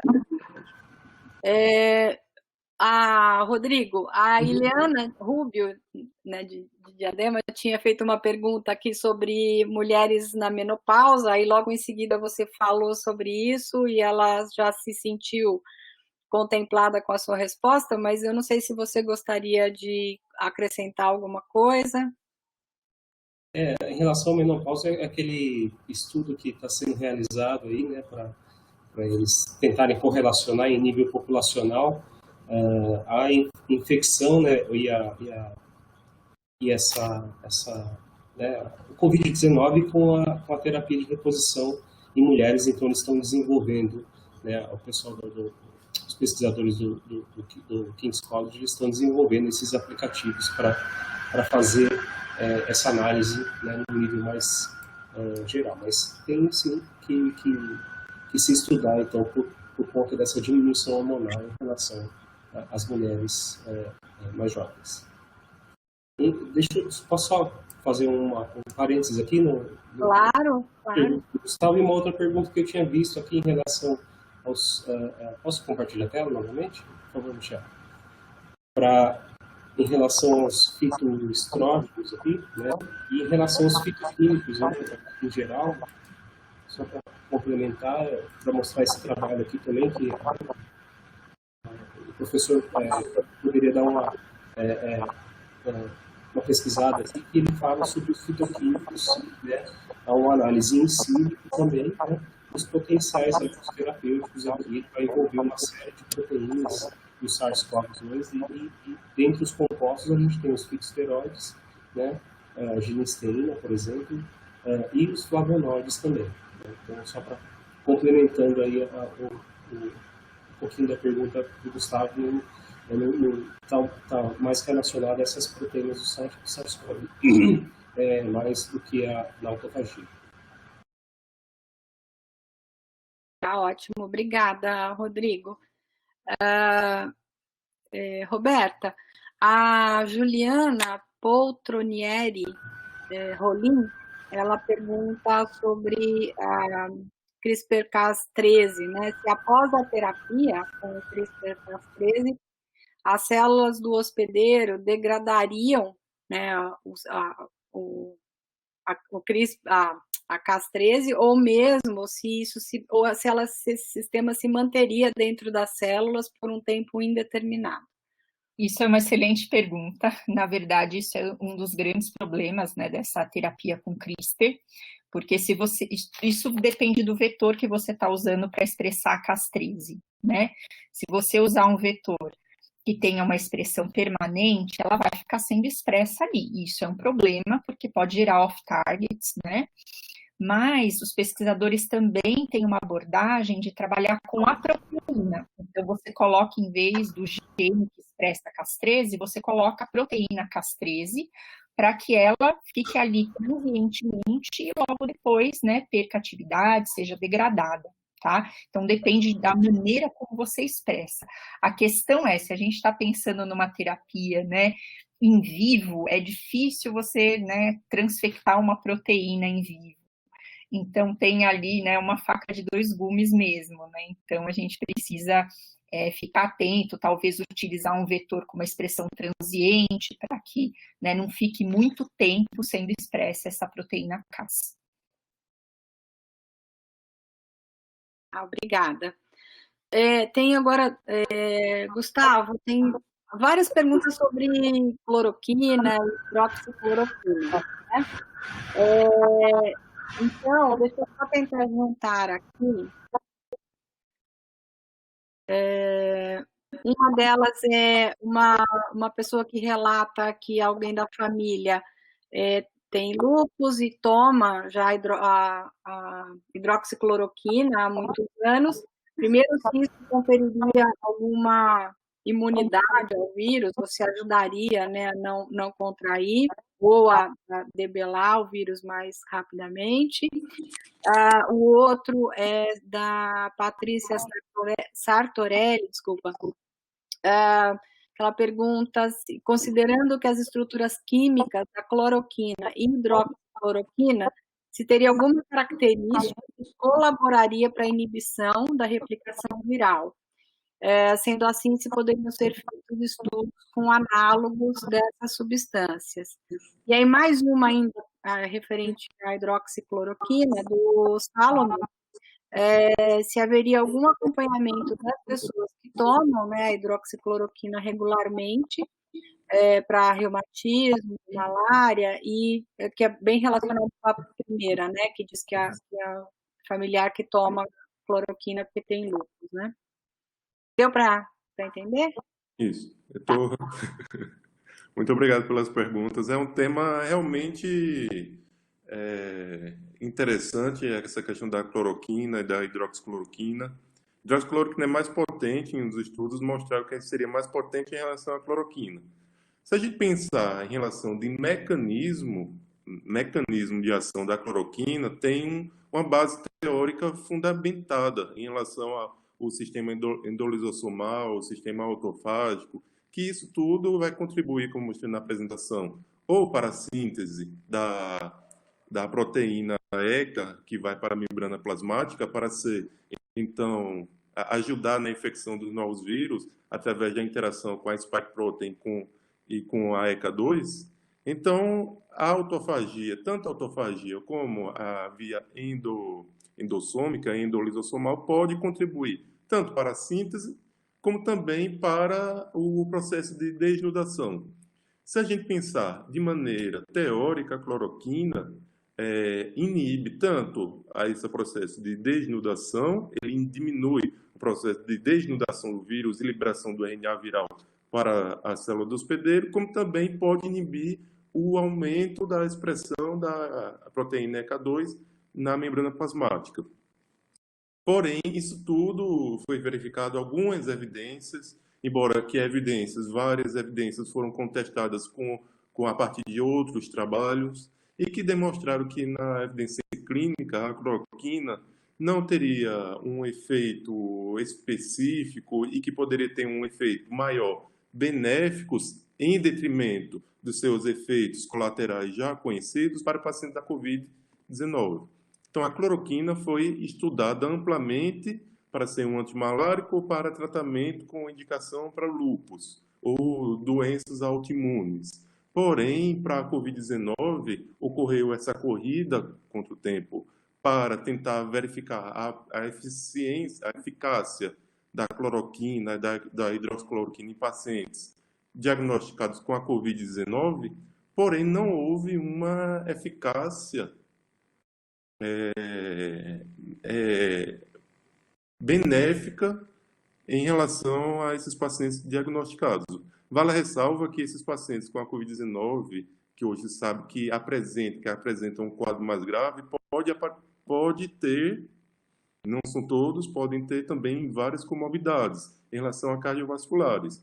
E uma das reações adversas da cloroquina é o prolongamento QT, então induzindo uma arritmia cardíaca. Além disso, foi evidenciado que, em associação com antibióticos macrolídeos, como azitromicina e claritromicina, isso também pode causar esse tipo de reação adversa.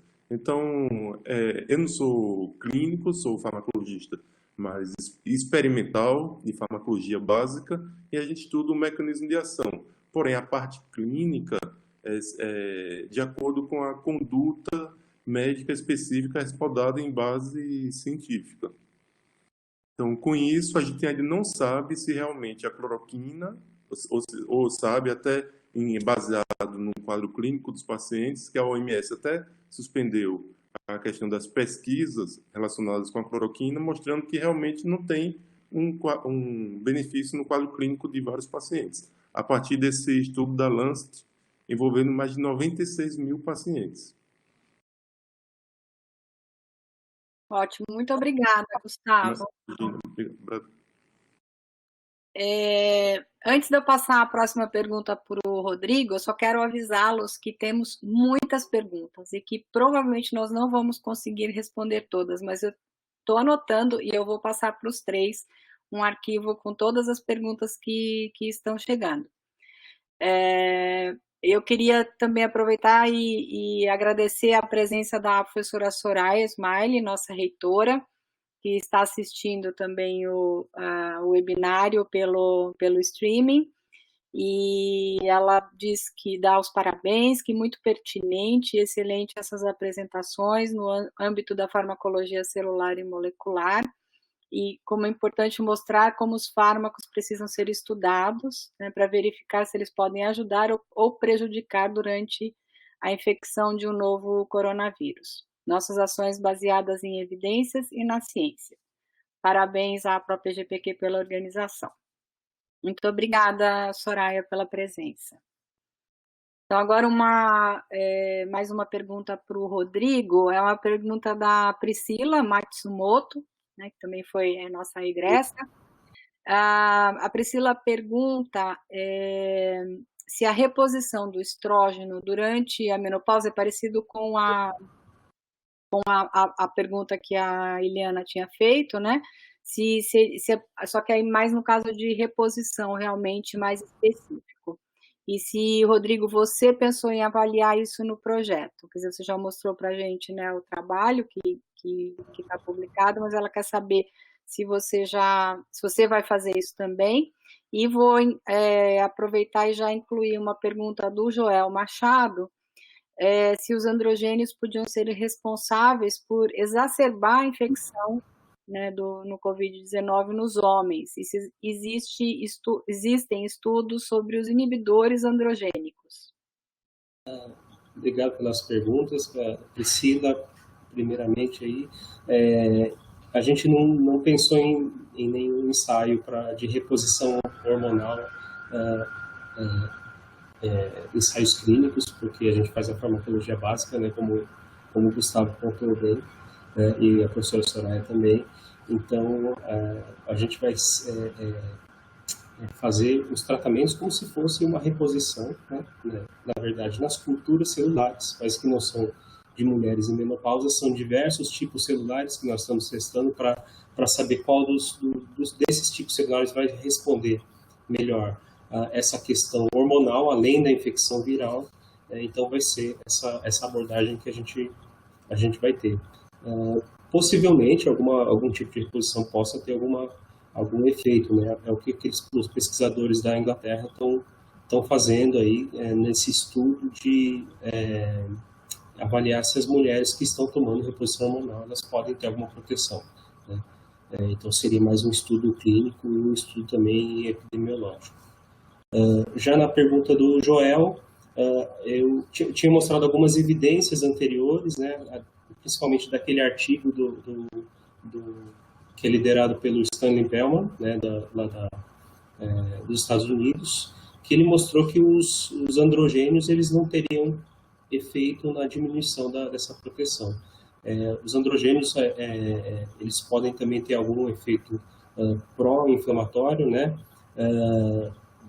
diferente dos estrógenos, né, e isso aí não saberia dizer ao certo qual que é o efeito do androgênio, se ele está prejudicando ou não. Mas quando a gente considera, né, também que os indivíduos com idade mais avançada, eles têm uma maior predisposição para ter a Covid-19, e a gente tem também um declínio, tanto dos estrógenos quanto dos andrógenos também. Então, assim, do ponto de vista clínico, eu não saberia responder a sua pergunta, Joel. Obrigada, Rodrigo. Roberta, a Juliane Ismari de Oliveira pergunta se algum ensaio com terapia gênica tendo a TMPRSS2 como alvo, usando CRISPR. Ou CRISPR, ou terapia celular, ou outra estratégia. Se não tivesse, você considera que seria viável essa alternativa? Bem, ainda não tem, Juliane. Seria bem interessante, né, com certeza, olhar, né, para essa enzima, né, que é bem importante. Eu vi um trabalho que eles estão testando, é um trabalho brasileiro, né, que saiu até na agência da FAPESP, que eles estão usando edição genômica, mas para ECA2, né, para o receptor, para fazer essa edição e tentar, de alguma maneira, né, evitar essa infecção pelo vírus. Mas da TMP eu ainda não vi e não tem nenhum artigo publicado, né? Um projeto assim, esse da ECA2 e da TMP, mas seria bem interessante sim. Eu acho que depois desse primeiro artigo, né, de terapia gênica, muitos outros virão, com certeza. Obrigada, Roberta. E agora eu vou fazer então a última rodada de perguntas, né, por causa do horário. Gustavo, tem duas perguntas aqui a respeito de inibidores de ECA. Uma é do Tiago de Oliveira Afonso, né? Então ele pergunta qual seria o impacto para os pacientes em uso para inibidores de ECA e BRA. E a Camila de Albuquerque Montenegro, que diz que o fato dos coronavírus apresentarem na membrana a proteína espícula, né, a spike, proteína F, que interage com a ECA2 dos hospedeiros, seria a justificativa da presença de indivíduos hipertensos no grupo de risco da Covid-19. Ela também pergunta se é interessante estudar a mudança da farmacoterapia dos que usam o inibidor de ECA, bem como dos bloqueadores de angiotensina, já que tem esse efeito compensatório da maior expressão de ECA2.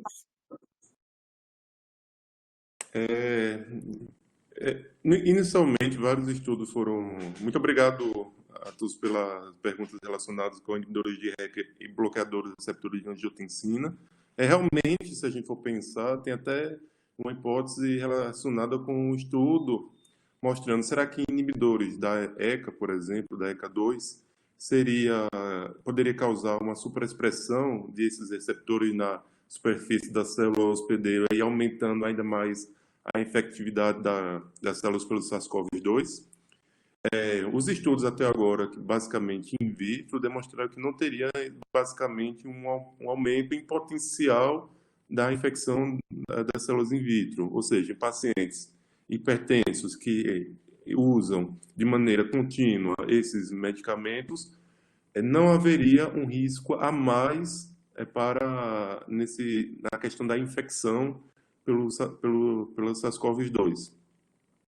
Em relação a outra pergunta, relacionada à terapia adjuvante, ainda não se sabe necessariamente quais as terapias que poderiam ser adjuvantes em relação à infecção pelo SARS-CoV-2. Porém, vários fármacos foram utilizados de maneira a diminuir a patogenia com que esse vírus pode levar na Covid-19. Então, infelizmente, ainda não se tem um fármaco que mostre um mecanismo eficaz que possa realmente inibir de maneira cientificamente baseada cientificamente, que possa inibir a replicação intracelular do vírus. Mas há outros fármacos que podem controlar a sintomatologia da Covid-19. E em relação a inibidores da ECA, repetindo, especificamente, não apresenta não há estudos que ainda comprovem uma maior infecção em relação ao SARS-CoV-2. Posso só completar uma coisinha? Claro. Acabou de sair, né? Tem um artigo bem importante, que depois se quiser acessar, na New England, no dia 30 de março, falando dos inibidores, né? De ECA e também dos bloqueadores, né, do receptor de angiotensina, e é uma revisão excelente, né, falando que realmente é isso que o Gustavo comentou, não há evidências, inclusive parece que pacientes que não fazem uso, né, desses medicamentos para controle da pressão arterial, eles também tiveram uma piora do quadro, então não necessariamente está atrelado ao uso dos inibidores do receptor, né, da ECA e também dos bloqueadores. Mas é um artigo bem legal, acho interessante dar uma olhada no New England. Tá ótimo, obrigada. Igor, embora vocês não tenham comentado, mas tem uma pergunta interessante aqui. A Patrícia dos Reis Gonçalves pergunta sobre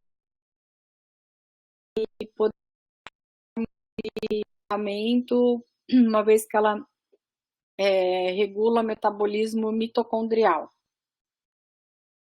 Desculpa, Marimélia, cortou a pergunta. Desculpa, ela está perguntando a respeito de melatonina. Melatonina? Melatonina. Melatonina é uma boa pergunta, mas eu não me arriscaria a responder sobre a melatonina. Não, a gente sabe que a melatonina tem efeitos, né, no sistema imunológico, então não, né, poderia, né, testada, mas realmente eu não olhei nenhum trabalho que tenha ido para esse lado da melatonina.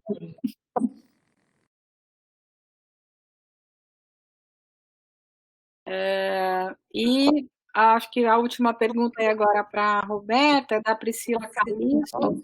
Se já existe algum estudo, se já está se falando a respeito do uso de células-tronco como uma alternativa para o tratamento. Bom, a gente sabe que as células-tronco, né, principalmente as mesenquimais, né, elas têm um efeito imunossupressor. Então, realmente poderia ter algum efeito, né, principalmente na via de inflamação, né? Então, tem um potencial, mas realmente eu não vi nenhum estudo assim usando especificamente para a Covid-19. Tá ótimo. Bom, eu quero de novo agradecer vocês três, Gustavo, Rodrigo, Roberta. Foi excelente, acho que foi muito esclarecedor. E lembrar, então, as pessoas que estão assistindo, que várias pessoas perguntaram a respeito do compartilhamento dessas informações. Então, tem aqui o link para vocês, de onde esses webinários gravados ficam. Então, tem os anteriores também, já estão lá. E aproveito para convidar todos que estão assistindo para o próximo webinário, que vai ser na sexta-feira que vem. A gente está fazendo sempre às sextas-feiras, às 11 horas da manhã. Quem vai falar é a professora Zila Sanches, que é do Departamento de Medicina Preventiva, e vai falar sobre o uso de álcool em tempos de Covid-19, reflexões necessárias sobre efeitos secundários da pandemia. Acho que é um assunto muito importante, né, para todos, e então fica aqui o convite para que todos venham. E, de novo, muito obrigada pela palestra e muito pelas palestras, né? Obrigada pelas respostas. e também muito obrigada às pessoas que assistiram, né? E agradeço de novo ao pessoal da TI que nos dá o suporte, Michel, Manuel, e agradeço o excelente trabalho deles. Então, obrigada.